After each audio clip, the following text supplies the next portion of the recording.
අපි මේ කතා කරන්නේ සාර්වාර්ථිකය කියන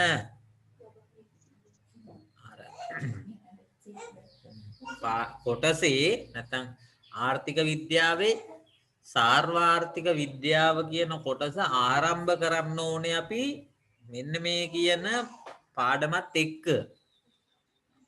දැන් සමහරක් වෙලාවට අපි ජාතික ගිණුම්කරණය ඉවර කරලා මේ පාඩම පටන් ගන්නවා. දැන් අපි ඔයගලන්ට කියලා තිනවා අපේ සිලබස් එකේ පළවෙනි පාඩම් 4 තියෙන්නේ සූක්ෂම ආර්ථික විද්‍යාවෙන්. එතනින් එහා ඉතුරු පාඩම් 8ම තියෙන්නේ සාර්වාර්ථික විද්‍යාවෙන් කියලා. ඒතකොට ජාතික ගිණුම්කරණය කියන පාඩම පටන් ගන්නවා කියන්නේ සාර්වාර්ථික විද්‍යාව ආරම්භ වෙනවා කියන එක. ඒකට සාමාන්‍යයෙන් සාර්වාර්ථික විද්‍යාව ගැන උගන්වන්න කලින් මෙන්න මේ කියන අපි දැන් අද කතා කරන්න යන කොටස සාකච්ඡා කරනවා. නමුත් ජාතික ගිණුම්කරණය පාඩම කරලා ඉවර වෙලා වුණත් අපිට මේ කොටස කතා කරන්න පුළුවන්. මේක ඇත්තටම සාර්වාර්ථිකය කියලා ඔයගලට 6 වෙනි පාඩමක් තියෙනවා සාර්වාර්ථික සමතුලිතය කියලා. අන්නේ පාඩම කරන්න කලින් මේ කොටස කරාම ඇති. ඒ හින්දා මම ගොඩක් දුරට මේක කරන්නේ ජාතික ගිණුම්කරණය කියන පාඩම කරාට පස්සේ. හරි. අපි දැන් බලමු මේ පාඩමේ මේ පොඩි කොටසක් පිටු 9ක් තියෙන්නේ. පොඩි කොටසේ මොනවද අපිට මේ කතා කරන මාතෘකා සහ අපිට වැදගත් වෙන තොරතුරු මොනවද කියලා. දැන් මුලින්ම අපි කතා කරනවා සාර්වාර්ථික විද්‍යාව කියන ආර්ථික විද්‍යාවේ ප්‍රධාන කොටස ගැන. එතකොට මේ සාර්වාර්ථික විද්‍යාවේදී මොනවද සිද්ධ කරන්නේ කියන එක තමයි මේ පළවෙනි කොටසින් අපි සාකච්ඡා කරන්නේ. මේක ඇත්තටම ඕගොල්ලන්ට ආර්ථික විද්‍යාව පටන් ගන්නකොටම සූක්ෂම ආර්ථික විද්‍යාව ගැන හැඳින්වීමක් කරනවා සාර්වාර්ථික විද්‍යාව ගැන හැඳින්වීමක් කරනවා. ඒ නිර්වචනයම තමයි මෙතනත් මේ තියෙන්නේ. ඒ ඉන්න මේකේ අලුතෙන් ඕගොල්ලන්ට ඉගෙන ගන්න දෙයක් නැහැ. right. ඔන්න දැන් ඊළඟට තියෙන මාතෘකාව නම් ඕගොල්ලෝ හොඳට කටපාඩම් කරගන්න ඕනේ මාතෘකාවක්. සාර්වාර්ථිකයක් නැත්තම් මේ සමස්ත රටකටම තියෙන පොදුවේ තියෙන අරමුණු මොනවද කියන එක. සමස්ත ආර්ථිකයක් නැත්තම් සමස්ත රටකටම පොදුවේ තියෙන අරමුණු මොනවද කියලා විභාගෙට අහන්න පුළුවන්. මේවා විභාගෙට අහන ප්‍රශ්න හොඳේ. එතකොට අපි ඒකට විභාගෙදී පාවිච්චි කරන්නේ සාර්වාර්ථික අරමුණු මොනවාද කියලා.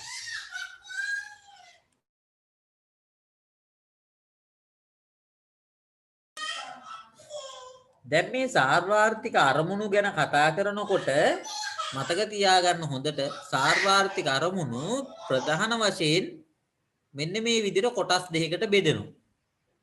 ඒ කියන්නේ අපේ රටේ තියෙන අරමුණු ගත්තොත් ඒ අරමුණු ප්‍රධාන වශයෙන් කොටස් දෙකකට බෙදලා තමයි සාකච්ඡා කරන්නේ. අරමුණු වල ප්‍රධානම කොටසක් විදිහට අපි සලකන්නේ අභ්‍යන්තර ස්ථායීතාවය කියන අරමුණ. අපි මේකට කියනවා සාර්වාර්ථික ස්ථායීතාවය කියලා. ඔයගොල්ලෝ මේ වචනේ අහලා ඇති. සාර්ව ආර්ථික ස්ථායීතාවය කියන්නේ සමස්ත ආර්ථිකයෙම යහපත් වෙනස් වීම එක පවතින්න ඕනි කියන අදහස.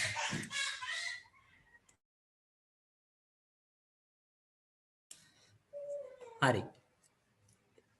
දැන් අපි කතා කරන්නේ සාර්වාර්ථිකයේ අරමුණු. ඒකෙදි අපි මුලින්ම මෙතන ලියවිලා නැති වුණාට මම මේ කියන එක හොඳට මතක තියාගන්න. සාර්වාර්ථික ස්ථායීතාවය කියලා සංකල්පයක් ගැන කතා කරනවා. හරි. දැන් සාර්වාර්ථික ස්ථායීතාවය කියන එකේ අදහස හොඳට මතක තියාගන්න.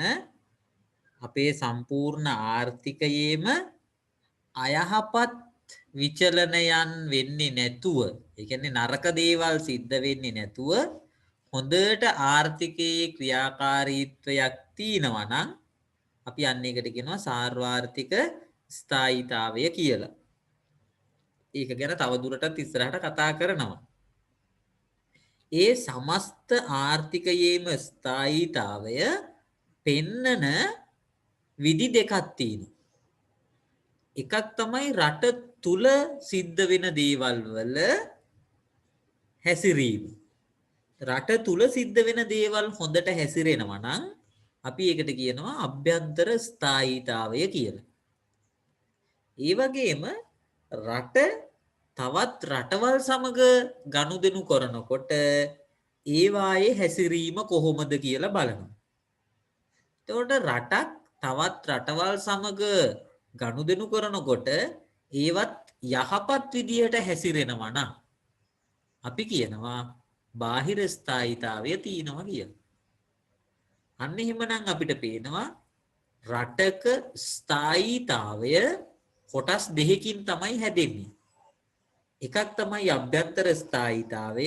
ඒ කියන්නේ රට තුල ඒ ආර්ථිකයේ හැසිරීම හොඳයි. දෙවැනි එක තමයි බාහිර ස්ථායීතාවය. ඒකෙන් කියන්නේ රට වෙනත් රටවල් සමග හොඳට ගනුදෙනු සිද්ධ කරනවා කියන එක. විභාගෙට ඕගොල්ලන්ගෙන් අහන්න පුළුවන් අභ්‍යන්තර ස්ථායීතාවය නිරූපණය වෙන්නේ මොන විචල්යන්ගෙන්ද? නැත්නම් මොන අරමුණු වලින්ද අභ්‍යන්තර ස්ථායීතාවය නිරූපණය වෙන්නේ? ඒ වගේම බාහිර ස්ථායීතාවය නිරූපණය වෙන්නේ මොන විචල්යන්ගෙන්ද කියලා විභාගෙට අහන්න පුළුවන්. ඒකට උත්තරේ තමයි පුතා මේ කොටසින් තියෙන්නේ. ඉතින් මේ කොටස අනිවාර්යෙන් කටපාඩම් කරගන්නම ඕනේ. අභ්‍යන්තර ස්ථායීතාවය නිරූපණය කරන ප්‍රධානම විචල්යන් හතරක් එහෙම නැත්නම් අරමුණු හතරක් තියෙනවා. මේවත් ඔයගොල්ලෝ අරමුණු විදියට මතක තියාගන්න. ඒ වගේම බාහිර ස්ථායීතාවය, ඒ කියන්නේ අපේ රට වෙනත් රටවල් සමග යහපත් විදියට ගනුදෙනු සිද්ධ කරනවා කියන එක පෙන්눔 කරන අරමුණු දෙකක් නැත්නම් විචල්යන් දෙකක් තියෙනවා. මෙන්න මේ කියන අභ්‍යන්තර ස්ථායීතාවය නිරූපණය කරන විචල්යන් සහ බාහිර ස්ථායීතාවය නිරූපණය කරන විචල්යන් ගැන තමයි අපි දැන් කතා කරන්න යන්නේ. එතකොට සාර්වාර්ථික අරමුණු මොනවාද කියලා ඇහුවොත් අභ්‍යන්තර ස්ථායීතාවය බාහිර ස්ථායීතාවය කියලා විතරක් ලියන්න එපා. මේ පූර්ණ සේවා නියුක්තිය, මිල ස්ථායීතාවය, ආදායම් ව්‍යාප්තිය, සාධාරණත්වය, ඒ විදිහට මේ කාරණා ඔක්කොම සාර්වාර්ථික අරමුණු කියලා ලියන්නත් පුළුවන්. ඒ වගේම රටක අභ්‍යන්තර ස්ථායීතාවය නිරූපණය වෙන්නේ කවර විචල්යන්ගෙන්ද කියලා ඇහුවොත් ඒකට උත්තරේ තමයි මෙන්න මේ කාරණා හතර. බාහිර ස්ථායීතාවය නිරූපණය වෙන්නේ මොන විචල්යන්ගෙන්ද කියලා ඇහුවොත් ඒකට උත්තරේ තමයි මේ කාරණා දෙක. ඒ විදිහට හොඳට මේවා මතක තියාගන්න. right. ඊළඟට දැන් බලමු අපි එක එක විචල්යේ නැත්නම් එක එක අරමුණේ අදහස මොනවද කියලා. right. පූර්ණ සේවා නියුක්තිය. මේක නම් ඕගොල්ලෝ පළවෙනි පාඩමේදී අහලා තිනවා. මේකේ තේරුම් දෙකක් එන්න පුළුවන්. එක තේරුමක් තමයි හැමෝටම රස්සාවල් තියනවා කියන එක. හැමෝටම රස්සාවල් තියනවා කියන්නේ රටේ වැඩ කරන්න පුළුවන් ජනගහණයෙන් 97ක් හෝ ඊට වඩා වැඩි ප්‍රමාණයක් රස්සාවල් කරනවා නම් අපි කියනවා පූර්ණ සේවා නියුක්තියක් කියලා. එහෙම නැත්නම් පූර්ණ සේවා නියුක්තිය කියන එකේ පුළුල් අදහසක් තියෙන්නත් පුළුවන්. මේ තියෙන්නේ පූර්ණ සේවා නියුක්තියේ පුළුල් අදහස. මේක කියව ගත්තාම වැඩේ ඉවරයි. රටේ තියෙන සියලුම සම්පත් නිෂ්පාදනයට උපරිම ලෙස දායක කරගෙන. එච්චරයි. ඉතින් මේක ඕගොල්ලෝ මීට කලින් කතා කරපු එකක් නිසා තව දුරටත් මේක ගැන සාකච්ඡා කරන්නේ නැහැ. දෙවැනි අරමුණ සාධාරණත්වය. සාධාරණත්වය කියන්නේ ආදායම් බෙදී අනේක සාධාරණ විය යුතුයි කියන අදහස. රටක ආදායම රටේ ඉන්න ජනගහනය අතරේ බෙදිලා යනවා. ඒ බෙදිලා යනකොට ඒක සාධාරණව බෙදිලා යන්න ඕනේ කියන එක තමයි අදහස් කරන්නේ. සාධාරණව බෙදිලා යන්න ඕනේ කියන එකෙන් අදහස් කරන්නේ නෑ හැමෝටම සමාන ප්‍රමාණයක් ලැබිය යුතුයි කියන එක. ඒක හොඳට මතක තියාගන්න. සාධාරණ ආදායම් ව්‍යාප්තියෙන් අදහස් කරන්නේ ආදායම් බෙදී යාමේ විෂමතාවය අවම වෙන ආකාරයෙන් ආදායම බෙදිලා යන එක. මෙන්න මේ වචනේ තමයි ඉතාමත් වැදගත්. මෙන්න මේ වචනේ ඕනනම් highlight කරගන්න. ඊළඟට වැදගත් වෙන වචනේ තමයි මේ තියෙන්නේ. සමාන අයුරින් ආදායම් බෙදී යාමක් විය යුතුයයි අදහස් නොකරනවා. සාධාරණත්වය කියන්නේ හැමෝටම රුපියල් 50000 ගානේ සල්ලි ලැබෙන්න ඕනේ කියන එක නෙමෙයි. හැමෝටම 30000 ගානේ ලැබෙන්න ඕනේ කියන එක නෙමෙයි. එක්කෙනෙකුට 50000ක් ලැබෙනකොට අනිත් එක්කෙනාට 48000ක් ලැබෙන්න පුළුවන්. අන්න එහෙම ආදායම් බෙදියනවා නම් ඒකත් සාධාරණත්වය. ඒ හින්දා හොඳට ඒ කාරණා දෙක මතක තියාගන්න. ඒවා MCQ ප්‍රශ්නවලදී අහන්න පුළුවන් දේවල්. සාධාරණත්වයෙන් අදහස් කරන්නේ සමානව ආදායම් බෙදී යන එකද කියලා. රටක සාධාරණත්වය කියන එක මෙන්න මේ විදියට ලැබෙන්න පුළුවන්. හිතමු දොස්තර කෙනෙක්ගේ පඩිය රුපියල් 1,00,000යි කියලා. එතකොට PM කෙනෙක්ගේ පඩිය රුපියල් 20000ක් වුණොත් අන්න එතකොට සාධාරණත්වය කියන සංකල්පය බිඳිලා. නැත්තම් සාධාරණත්වයක් ඇත්තේ නෑ ඒ ආර්ථිකේ. හැබැයි දොස්තර කෙනෙක්ට 1,50,000ක් ලැබෙනකොට PM කෙනෙක්ටත් රුපියල් 1,90,000ක්වත් ලැබෙනවා නම් අන්න දැන් එතෙන්දී ආදායම් බෙදී යාම සාධාරණයි. සාධාරණත්වය කියන සංකල්පයේදී හොඳට මතක තියාගන්න ආදායම් අතර පොඩි වෙනස්කම් තියෙන්න පුළුවන්. ඒ වෙනස්කම් වලට හේතුව තමයි එයාගේ තියෙන අධ්‍යාපන මට්ටම, එයාගේ තියෙන දක්ෂතාවය, එයා සේවයට බැඳිලා තියෙන අවුරුදු ගාන. ඒවා මත යම් වැටුපේ ආදායමේ වෙනස්කම් තියෙන්න පුළුවන්. එහෙම තියෙන ආර්ථිකයකටත් අපි ආදායම් සාධාරණව බෙදී යනවා කියලා කියනවා. right. ඔන්න එතකොට ආදායම් බෙදී යාමේ සාධාරණත්වය කියන අරමුණ ගැන අපි කතා කරේ. ඊළඟට තියෙනවා මිල ස්ථායීතාවය කියලා එක. ඔයගොල්ලෝ දන්නවා මිල ස්ථායීතාවය කියන්නේ ආර්ථිකයේ මිල මට්ටම අහිතකර විදිහට නැත්තම් අනවශ්‍ය විදිහට ඉහළ පහළ යන්නේ නැතුව පවතින එක. මිල ස්ථායීතාවය. ස්ථායී කියන්නේ නොවෙනස්ව පවතිනවා කියන එක. නොවෙනස්ව පවතිනවා කියන එක අදහස් වෙන්නේ නෑ පුතා එකම ඉලක්කමක තියෙනවා කියන එක. හොඳේ? පොඩි වෙනස්කම් සිද්ධ වෙන්න පුළුවන්. දැන් උදාහරණයක් අද පාන් ගෙඩිය රුපියල් 55ට තියෙනවා. මේ මාසෙම 55ට තියෙනවා. ලබන මාසේ 56 වෙනවා. එතකොට මේ මාසේ 55ට තියලා ලබන මාසෙදි 56 වුණා කියන එකෙන් අදහස් කරන්නේ මිල ස්ථායීතාවයක් නැහැ කියන එක. පොඩි වෙනස්කම් තියෙන්න පුළුවන්. පොඩි වෙනස්කම් තිබුණත් අපි ඒවා මිල ස්ථායීතාවයක් පවතිනවා කියලා කියනවා.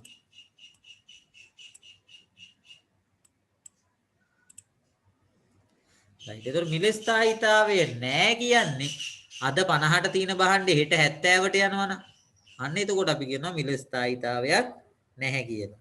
උදාහරණයක් මම කියන්නම්. එළවලු සම්බන්ධයෙන් ගත්තාම මිල ස්ථායීතාවයක් නැහැ. ඔයගොල්ලෝ දන්නවා ඒක සතියෙන් සතියට දවසින් දවසට ඒකේ මිල වෙනස් වෙනවා. දැන් රටක අපි බැලුවොත් එහෙම සාර්වත්‍රික අරමුණක් තමයි මිල ස්ථායීව පවත්වගෙන යන එක. පාන් ගෙඩියක් ගන්නකො. දැන් අවුරුදු 1මාරක දෙකක විතර ඉඳන්ම පාන් ගෙඩිය එකම මිලේ තියෙනවා. අන්න එතකොට අපි කියනවා පාන් සම්බන්ධයෙන් මිල ස්ථායීතාවයක් පවතිනවා කියලා. right. ඊළඟට මෙතන අපි කතා කරනවා තවත් එක සාර්වත්‍රික අරමුණක් පිළිබඳව. ආර්ථික වර්ධනය කියන සාර්වත්‍රික අරමුණ. මේක කියවලා බලන්න ඕගොල්ලන්ගේ මේ නෝට් එකේ තියෙනවා ආර්ථික වර්ධනය කියන එකේ තේරුම.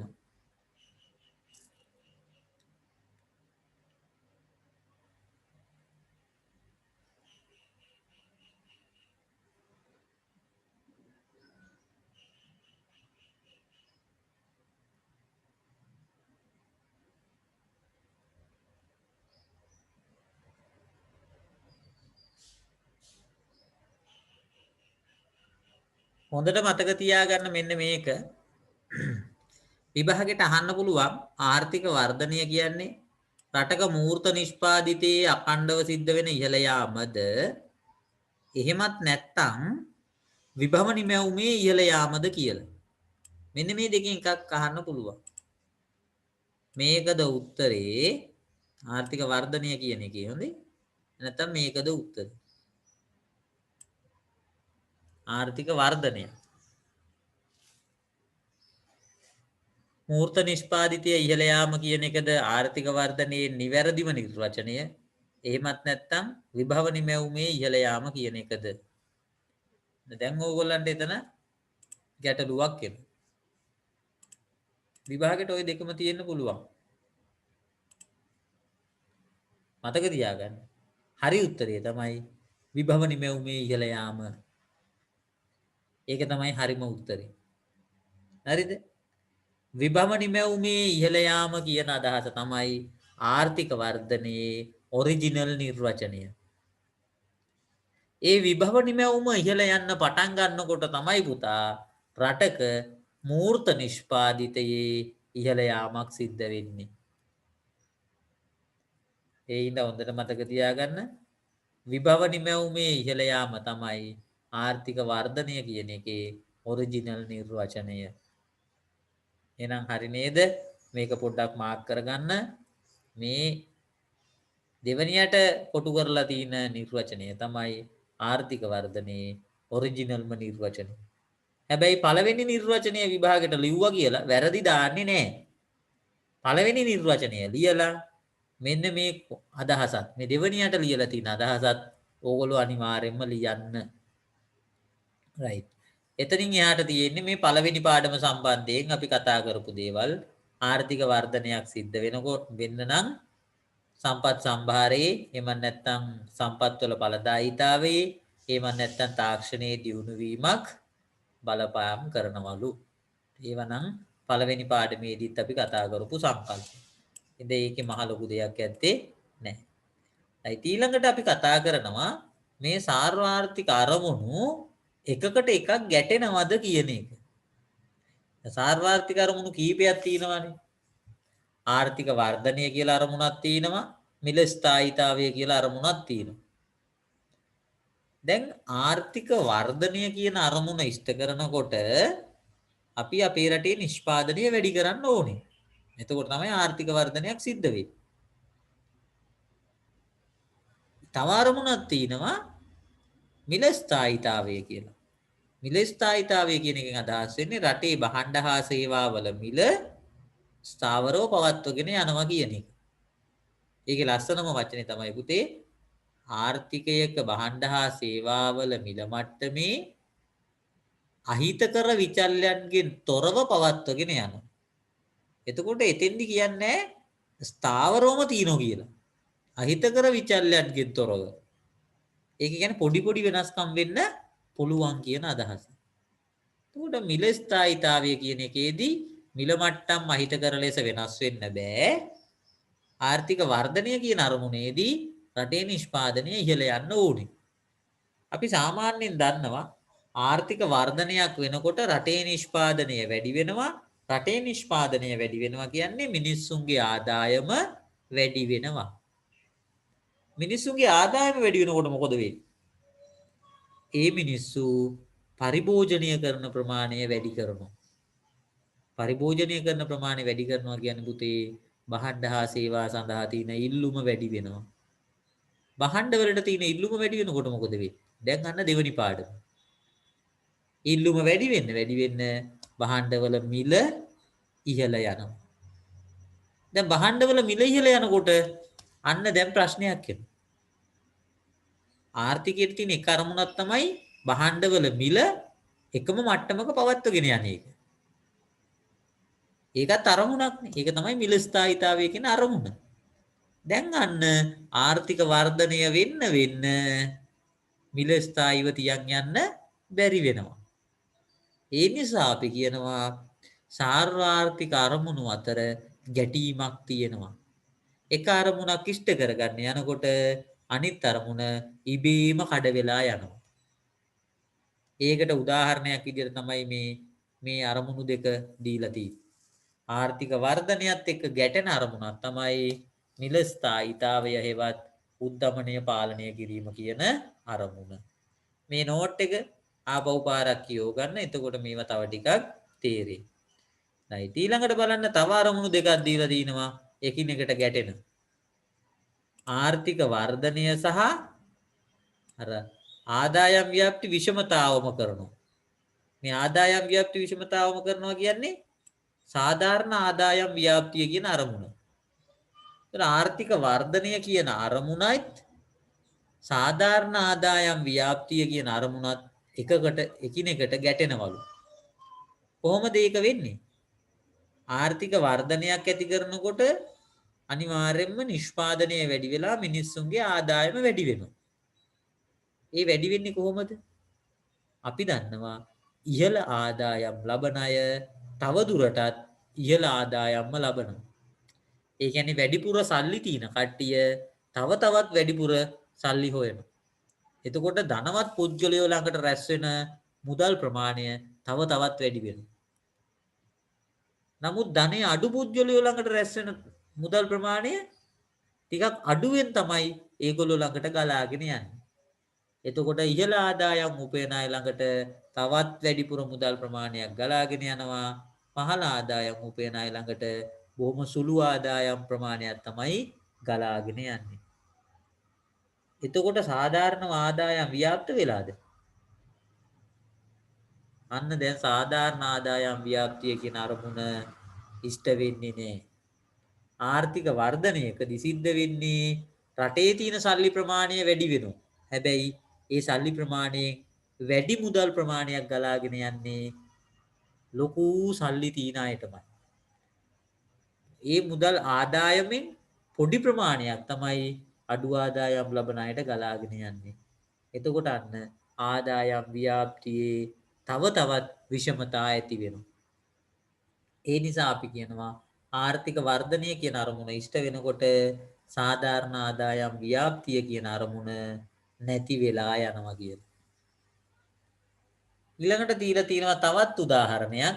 තවත් අරමුණු දෙකක් අරගෙන මේ දෙන්නවත් එකිනෙකට ගැටෙනවලු. ආර්ථික වර්ධනය කියන අරමුණයි තිරසාර සංවර්ධනය කියන අරමුණ. බලන්න මේක කොහොමද සිද්ධ වෙන්නේ කියලා. ඔයගලන්ටත් මේක තේරෙනවා. ආර්ථික වර්ධනයේදී කියන්නේ කොහොම හරි සල්ලි හම්බු කරලා රටේ මුදල් ප්‍රමාණය වැඩි කරන්න. කොහොම හරි නිෂ්පාදනය කරන්න කරලා ආදායම් මට්ටම වැඩි කරන්න. ඔයගොල්ලෝ දන්නවා සමහරක් නිෂ්පාදන ක්‍රියාවලි නිසා ජලය දූෂණය වෙනවා. වාතය දූෂණය වෙනවා. ශබ්දය දූෂණය වෙනවා. හැබැයි ඉතින් මේ නිෂ්පාදන ක්‍රියාවලි නවත්තන්නේ නැහැ නේ. ඇයි නවත්තන්නේ නැත්තේ? නවත්තන්නේ නැත්තේ ඒක නිසා රටේ නිෂ්පාදනය ඉහළ ගිහිල්ලා රටේ ආදායම ඉහළ යන නිසා. එතකොට දැන් රටේ නිෂ්පාදනය වැඩි කරලා රටේ ආදායම වැඩි කරලා ආර්ථික වර්ධනය ළඟා කර ගන්නවා.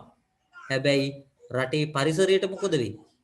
ජලය දූෂණය වෙලා, වායුගෝලීය දූෂණය වෙලා, ශබ්දය දූෂණය වෙලා මිනිසුන්ට ජීවත් වෙන්න තියෙන පරිසරය විනාශ වෙලා. පරිසරය රැක ගන්න එකත් රටක එක අරමුණක්. අපි කියනවා සාර්වාර්ථික අරමුණක්. මොකක්ද ඒ අරමුණේ නම? අපි ඒකට තමයි පුතේ තිරසාර සංවර්ධනය කියන්නේ. මේ කොටස තිරසාර සංවර්ධනය කියන කොටස ඔයගොල්ලන්ට 11 වෙනි පාඩමේදී අපි කතා කරනවා ටිකක් ගැඹුරට. සරලව මතක තියාගන්න. තිරසාර සංවර්ධනයේදී පාරිසරික පැත්ත සහ සමාජීය පැත්ත ගැන වැඩි අවධානයක් යොමු කරනවා.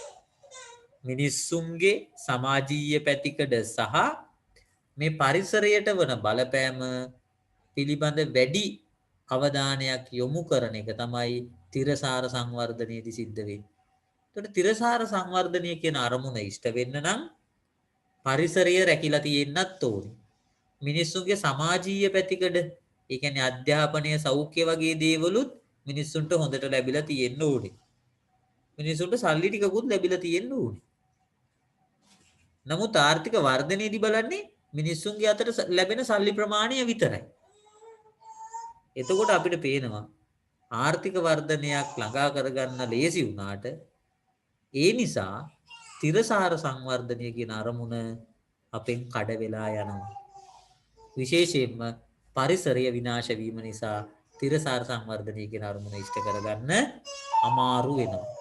අන්න ඒ නිසා අපි කියනවා ආර්ථික වර්ධනයයි තිරසාර සංවර්ධනයයි කියන අරමුණු දෙක එකිනෙකට ගැටෙනවා කියලා.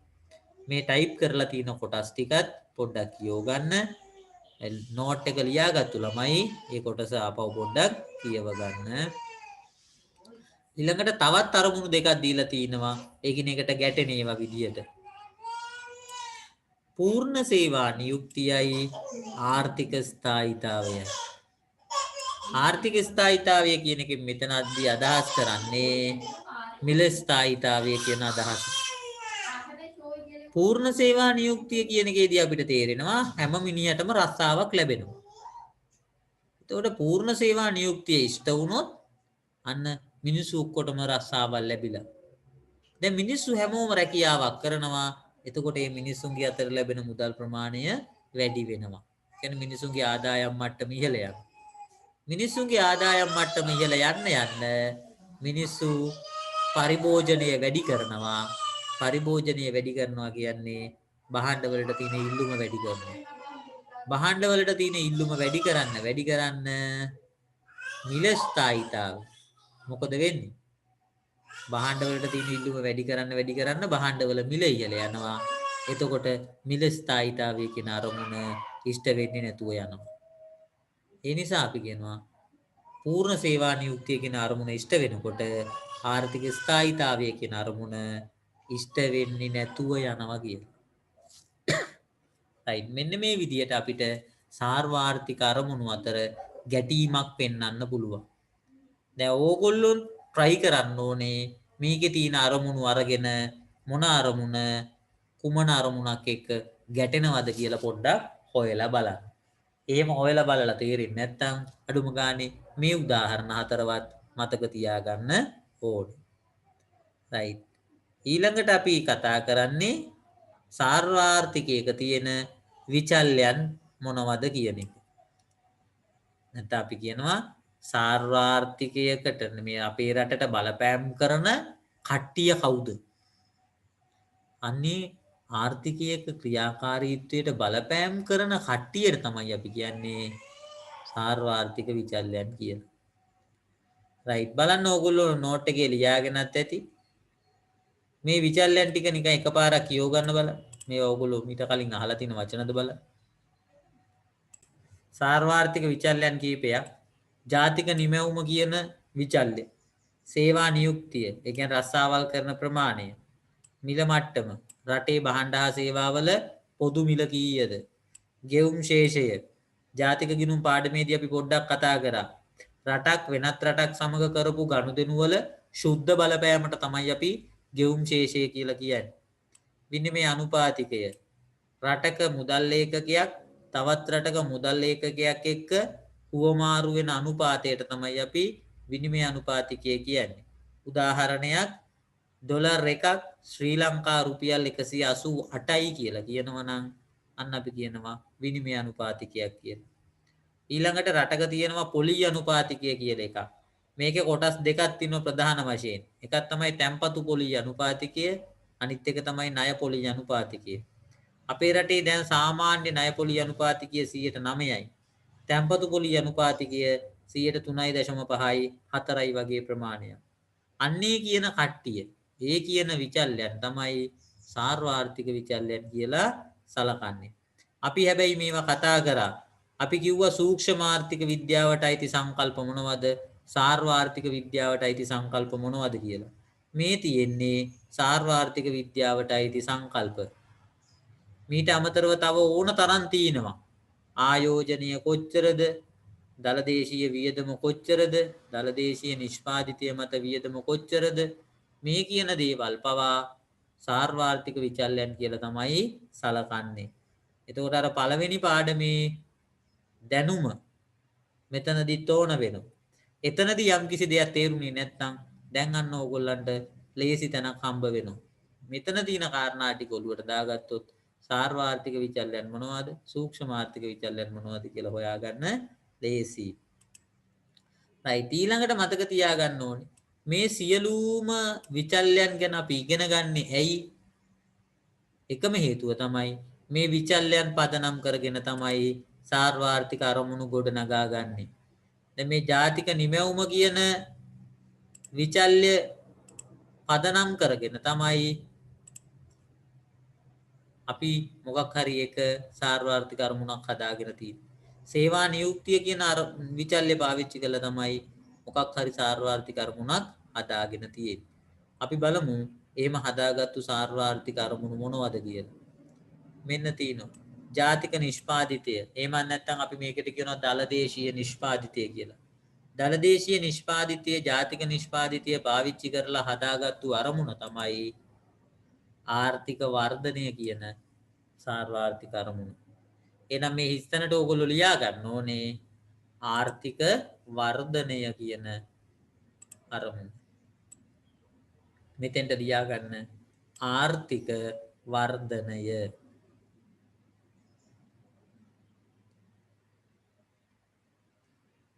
ඊළඟට සේවා නියුක්තිය කියන විචල්්‍යයට බලපෑම් කරලා අපි ඉෂ්ට කරගන්න බලාපොරොත්තු වෙන සාර්වාර්ථික අරමුණ තමයි පූර්ණ සේවා නියුක්තිය.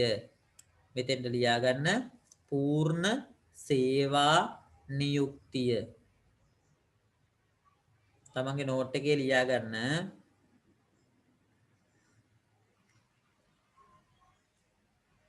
ඊළඟට මේ පොදු මිල මට්ටම කියන විචල්්‍යයට බලපෑම් කරලා ඉෂ්ට කරගන්න බලාපොරොත්තු වෙන්නේ මිල ස්ථායීතාවය. මිල ස්ථායීතාවය.